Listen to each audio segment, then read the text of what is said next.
하나님의 크신 사랑과 은총이 여러분의 삶에 함께 하시기를 빕니다. 오늘은 내 안에 군대 귀신을 내어 쫓고 참된 평안으로 라는 제목으로 함께 하나님의 말씀을 나누겠습니다.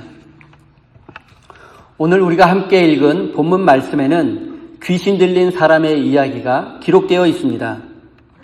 합리적인 이성과 과학적 사고가 지배하는 21세기를 살아가는 현대인들에게 귀신 들린 사람에 관한 이야기는 대단히 낯설고 비과학적이며 미신처럼 느껴지기도 합니다. 하지만 흥미롭게도 최첨단 과학시대를 살고 있는 이 현대인들이 여전히 귀신과 악령을 소재로 한 대중문화에 깊은 관심을 보이고 있다는 사실입니다. 검은 사제들, 곡성, 그리고 또 2년 전에 개봉해서 1000만 관객을 모은 파묘 같은 작품들, 그리고 또 외국 작품들도 보면 이 귀신과 악령에 관한 소재를 가지고 만든 여러 작품들이 많이 있습니다.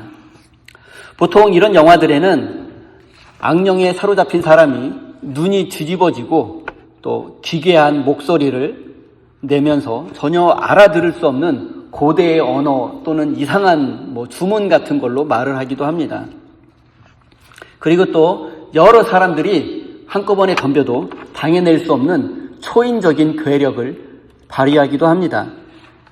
사제가 등장해서 십자가를 들이밀기도 하고 무당은 성수를 뿌리기도 하고 때로는 피 튀기는 구판을 벌이며 사투를 벌이는 장면은 현대인들에게 공포와 카타르시스를 동시에 안겨주고 있습니다. 이러한 영화들이 꾸준히 제작되고 인기를 끌고 있는 이유는 무엇일까요? 어쩌면 우리의 깊은 무의식 속에 합리적 이성과 과학만으로는 도저히 설명되지 않고 통제할 수 없는 근원적인 악의 힘이 존재한다는 사실을 본능적으로 우리가 알고 느끼고 있기 때문은 아닌가라는 생각이 듭니다. 내 뜻대로 되지 않는 세상, 그리고 이유를 알 수 없는 고통 속에서 인간은 영적인 실체에 대한 두려움과 호기심을 동시에 느낍니다. 성경에 자주 등장하는 귀신 들림 현상은 단순히 고대인들이 의학 지식이 부족해서 정신질환을 오해한 것만은 아닙니다. 하지만 대부분 성경에 나온 귀신 들림 현상들은 현대의학과 심리학, 정신분석학에 의해서 다 대부분은 질병으로 규명이 가능하고 약으로 처방하면 어느 정도 치료할 수 있는 것들이 대부분입니다. 성경이 말하는 귀신 들림의 핵심은 인간이 자기 자신을 잃어버리고 파괴적인 힘에 지배당하는 상태를 말합니다. 하나님이 창조하신 본래의 아름다운 나 자신을 잃어버리고 생명을 갉아먹는 어둠의 세력에 지배당하는 그런 상태가 바로 성경이 말하는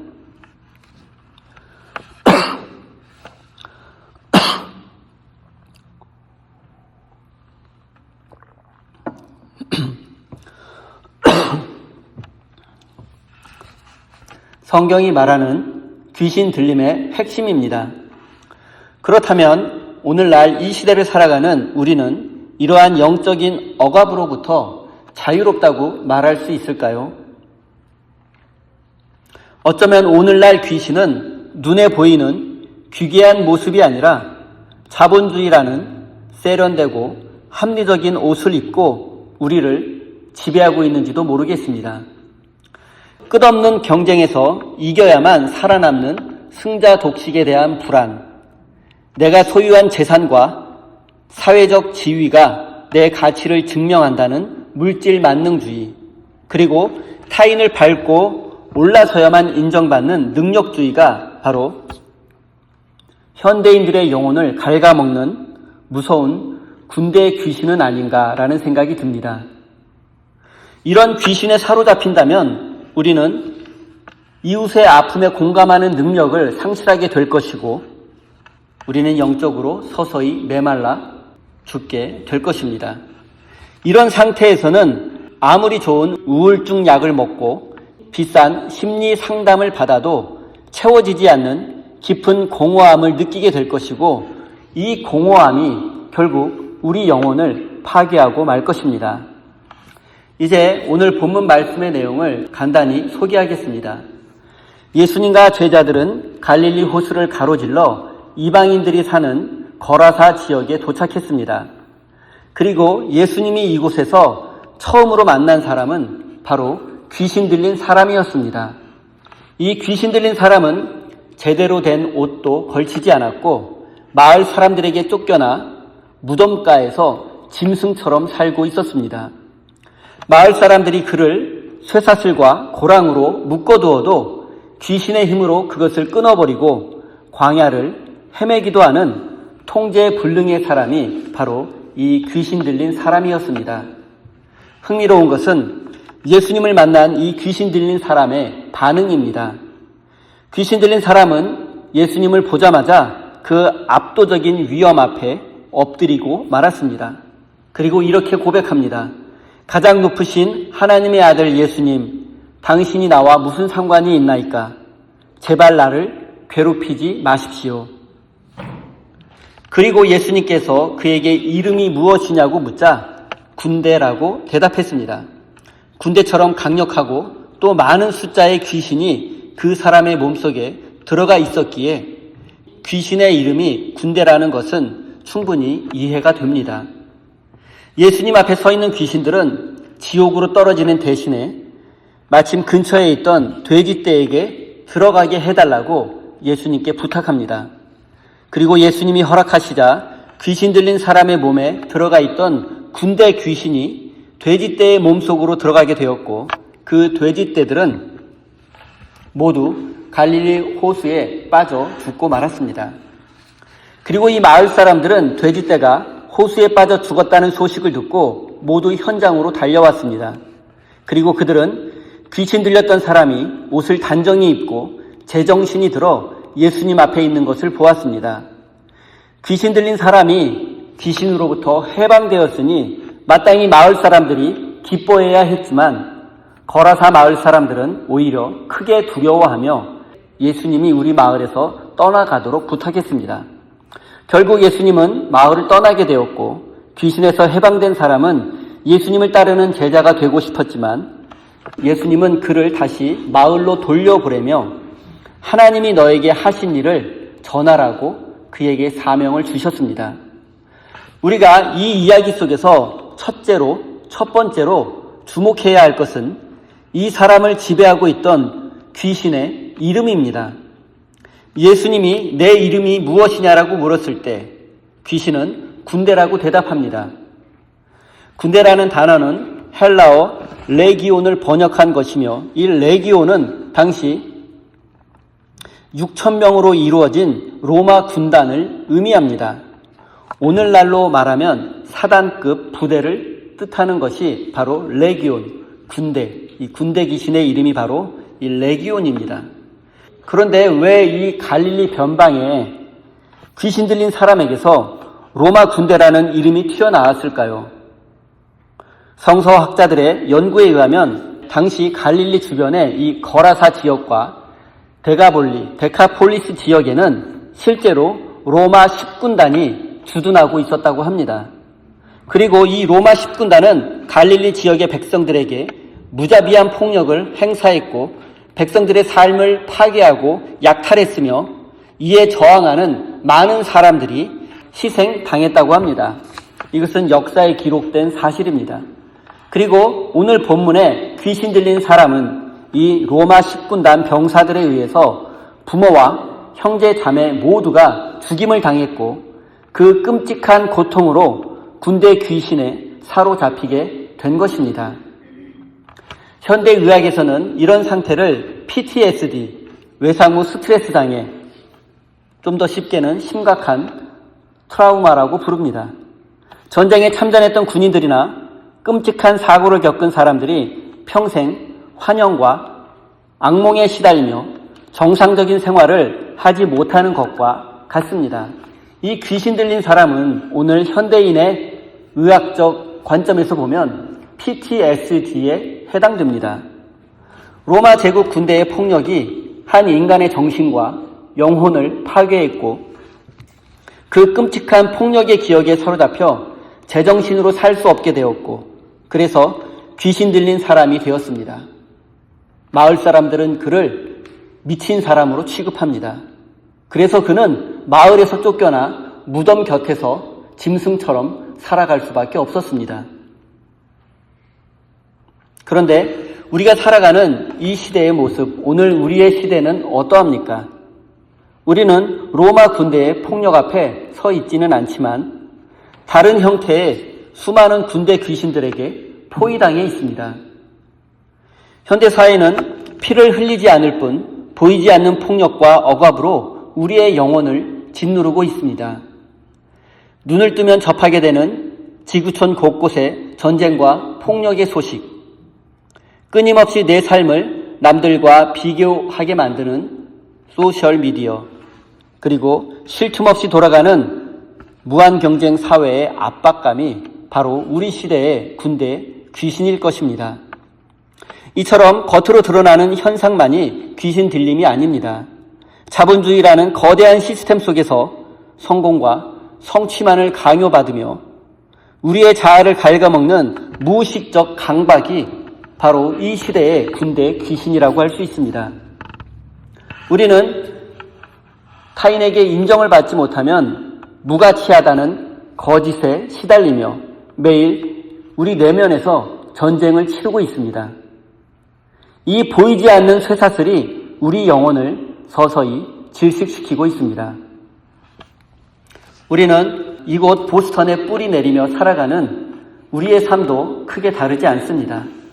치열한 생존 경쟁, 더 높은 곳에 올라야 하고 더 많은 것을 소유해야 한다는 강박관념, 언어와 인종의 장벽에서 오는 소외감, 그리고 물질 만능주의라는 거대한 군대 귀신이 우리의 영혼을 짓누르고 있습니다.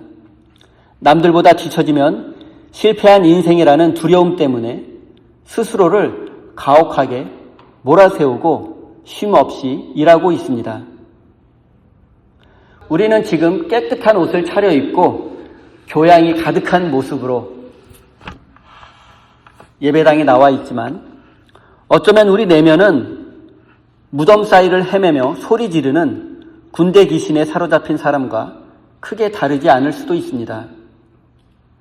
직장과 일터에서는 남들에게 뒤처지지 않으려고 애쓰지만 또 집에 돌아와서는 피곤함과 불안에 짓눌려 또 사랑하는 가족에게 짜증을 내며 상처를 주지는 않습니까? 내가 하나님 앞에서 어떤 존재인지조차 잊어버린 채 그저 생존을 위한 기계처럼 우리의 영혼이 그렇게 메말라 가고 있지는 않습니까? 사랑하는 성도 여러분, 지금 여러분의 영혼을 무덤가로 끌고 가는 여러분 내면의 군대 귀신의 정체는 무엇입니까? 우리의 영혼을 파괴하는 것은 하나님을 떠난 인간들이 만들어낸 폭력과 탐욕, 그리고 성공을 향한 강박이라는 귀신입니다. 이 시간 우리를 억압하는 그 모든 군대 귀신의 세력을 인정하고 하나님 앞에 진실한 마음으로 도움을 요청하시기 바랍니다. 스스로 못난 인간이라고 자학하던 열등감과 패배주의에서 벗어나 오직 하나님 안에서 영혼의 안식을 누리는 복된 인생이 되시기 바랍니다. 두 번째로 우리가 살펴볼 것은 귀신 들린 사람이 치유받은 직후에 보여준 거라사 사람들의 반응입니다. 마을의 오랜 골칫거리였던 사람이 제정신을 차렸다면 당연히 기뻐하고 즐거워하며 예수님께 감사드리는 것이 마땅합니다. 그런데 마을 사람들은 어떻게 반응합니까? 37절입니다. 제가 읽겠습니다. 그러자 거라사 주위의 고을 주민들은 모두 예수께 자기들에게서 떠나달라고 간청하였다. 그들이 큰 두려움에 사로잡혔기 때문이다.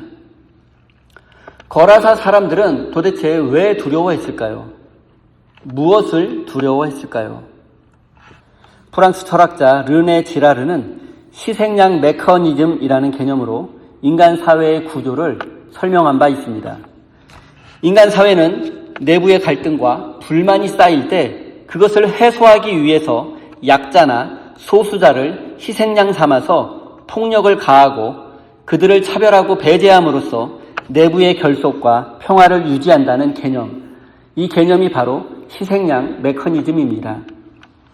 그리고 지금 거라사 사람들의 반응을 가장 잘 설명해 주는 것이 바로 이 희생양 메커니즘입니다. 거라사 사람들에게 귀신 들린 사람은 꼭 필요한 희생양이었습니다. 그들은 무덤가에서 소리 지르는 미친 사람을 보며 자신들의 팍팍한 삶에 위로를 받았을 것입니다. 그래도 우리는 저 미친 사람보다는 낫지. 적어도 우리는 귀신에 들리지는 않았잖아. 라고 스스로 위로했을 것입니다. 자녀들에게는 너도 부모님 말에 순종하지 않으면 저 귀신 들린 사람처럼 될 거야 라고 협박성 교훈을 하며 스스로를 이성적이고 교양 있는 사람이라고 확신했을 것입니다. 귀신 들린 사람을 보면 그 사람과 자신을 비교하면 자신은 너무 교양이 있고 이성적이고 합리적인 사람이라는 느낌을 받았을 것입니다. 생물학에는 항상성이라는 개념이 있습니다.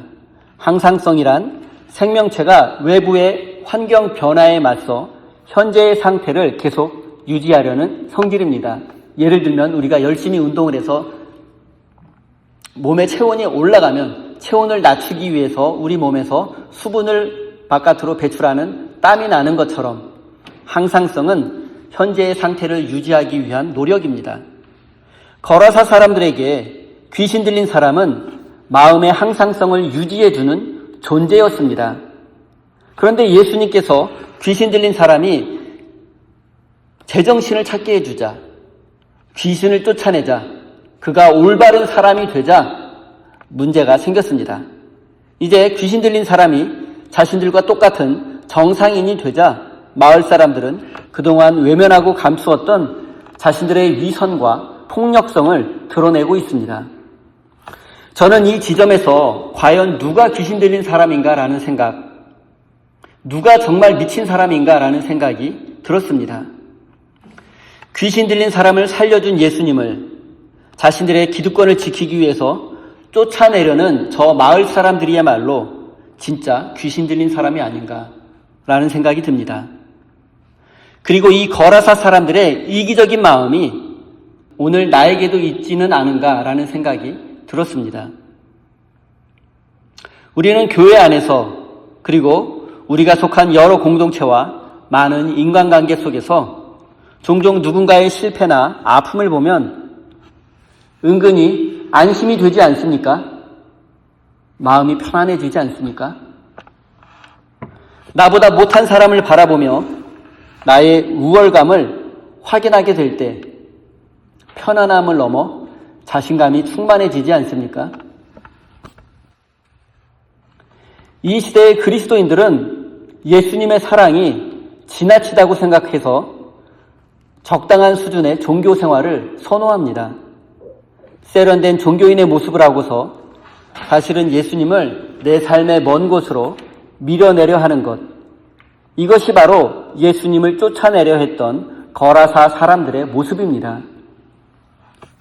사랑하는 성도 여러분, 지성과 교양으로 무장한 우리의 삶 속에 거라사 사람들과 같은 집단적 광기가 숨어있지 않나 생각해 보시기 바랍니다.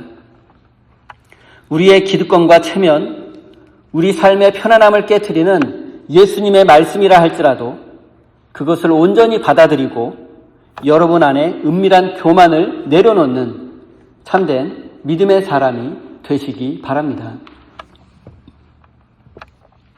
이제 세 번째로 거라사 사람들이 예수님을 두려워하며 쫓아내려 했던 현실적인 이유, 실제적인 이유에 대해서 생각해 보겠습니다.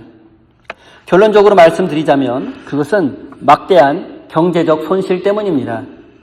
마을 사람들은 귀신 들린 사람이 해방된 것을 보았지만 그것보다 먼저 그들의 눈을 사로잡았던 것은 돼지떼의 죽음이었습니다. 이 돼지떼의 죽음으로 마을 사람들은 엄청난 경제적 손실을 입게 되었습니다. 마가복음에는 이 돼지떼가 무려 2,000마리였다고 합니다. 현대 경제학은 인간을 호모 이코노미쿠스라고 부릅니다. 즉 인간은 철저하게 이익을 추구하는 경제인이라는 뜻입니다. 이런 경제학적 관점에서 보면 거라사 사람들의 반응은 당연한 귀결입니다. 그들은 이미 마음속으로 경제적 분석을 하고 판단을 내렸습니다. 귀신 들린 한 사람이 해방되어 제정신을 차리고 정상인이 된 기쁨보다 2,000마리의 돼지떼의 죽음이라는 경제적 손실이 훨씬 중요했고 훨씬 더 뼈아프게 다가왔습니다. 자본의 논리 앞에서 한 인간의 영혼은 너무나 가치 없는 존재로 전락하고 맙니다. 이런 생각이 앞섰던 거라사 사람들에게 예수님은 구원자가 아니라 단지 그들에게 경제적 손실을 안겨줄 위험한 존재에 불과했습니다. 그래서 예수님을 마을 밖으로 쫓아내려고 했던 것입니다. 이런 현실 앞에서 우리는 참된 믿음이 무엇인지 생각하지 않을 수 없습니다. 신앙은 내 삶의 돼지떼를 안전하게 지키고 더 많이 번식시키기 위한 투자 수단이 결코 아닙니다. 예수님을 따른다는 것은 때로는 주님의 뜻에 순종하기 위해 그리고 한 영혼을 천하보다 귀하게 여기는 예수님의 사역에 동참하기 위해 나의 돼지떼를 포기해야 하는 손실을 감내하는 것입니다. 나에게 이익이 될 때에만 예수를 믿고 조금이라도 경제적 손실이 예상된다면 신앙을 포기하는 얄팍한 사람은 영원히 하나님의 축복을 누릴 수 없습니다. 손해를 두려워하는 신앙은 결국 돈과 성공이라는 이 시대의 우상 앞에 무릎 꿇을 수밖에 없습니다. 오늘날 많은 그리스도인들이 입으로는 하나님의 은혜를 노래하지만 경제적 손해 앞에서는 너무 쉽게 신앙 양심을 팔아버립니다.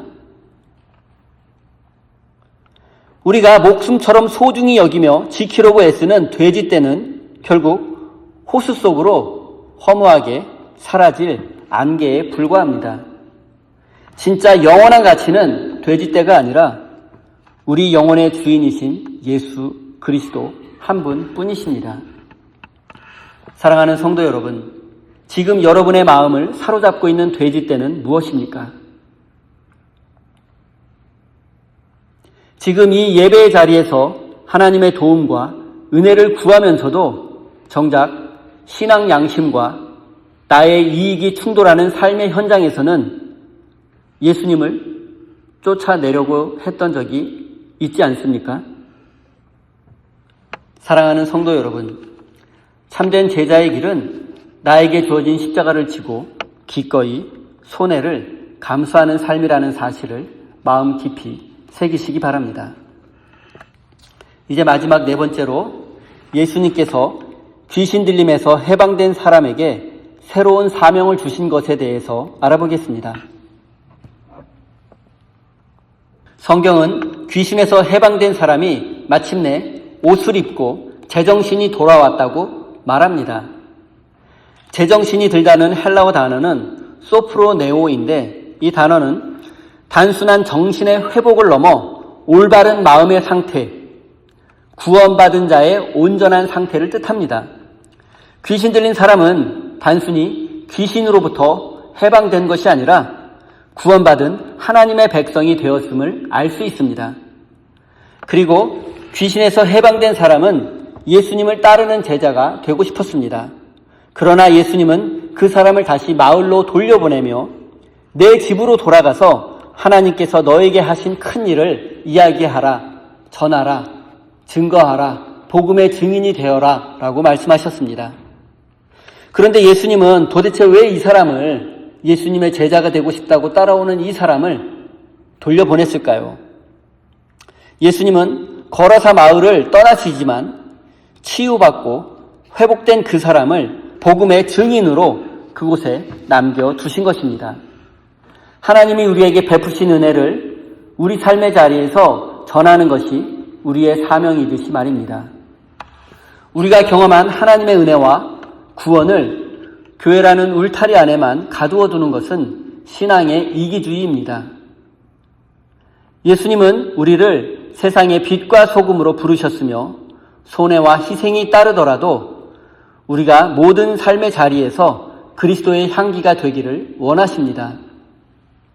그래서 귀신 들렸던 사람은 다시 자신의 마을 거라사로 돌아갔습니다. 하지만 그는 이제 더 이상 PTSD, 트라우마의 피해자가 아닙니다. 상처 입은 치유자, 상처에서 회복된 치유자가 되어서 하나님의 은혜와 능력을 전하는 사람이 되었습니다.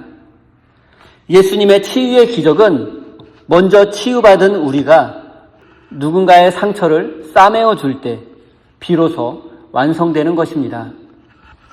사랑하는 성도 여러분, 예수님은 우리가 안전하고 평화로운 이 예배당 안에만 머무는 것을 원하지 않습니다.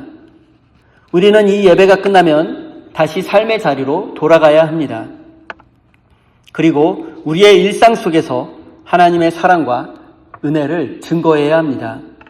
세상 사람들은 더 많은 것을 소유하고 더 높은 자리에 올라야 안전하다 믿으며 늘 불안과 경쟁 속에서 살아갑니다. 하지만 우리 그리스도인들은 다르게 살아야 합니다. 우리는 이런 세상 속에서 주님이 주시는 자유와 평화가 무엇인지 우리의 삶으로 보여주어야 합니다. 나만 구원받고 우리 가족만 행복하면 그만이라는 이기적인 믿음으로 그동안 이웃의 아픔을 외면해왔던 우리의 모습을 회개해야 합니다. 그리고 이제 평범한 일상 속에서 상처받은 이웃의 손을 먼저 잡아주고 사랑을 실천하며 복음의 증인이 되어야 합니다. 이제 말씀을 맺겠습니다. 오늘 우리는 거라사 마을에 귀신 들린 사람의 이야기를 통해서 나 자신과 우리 시대의 자화상을 들여다보았습니다.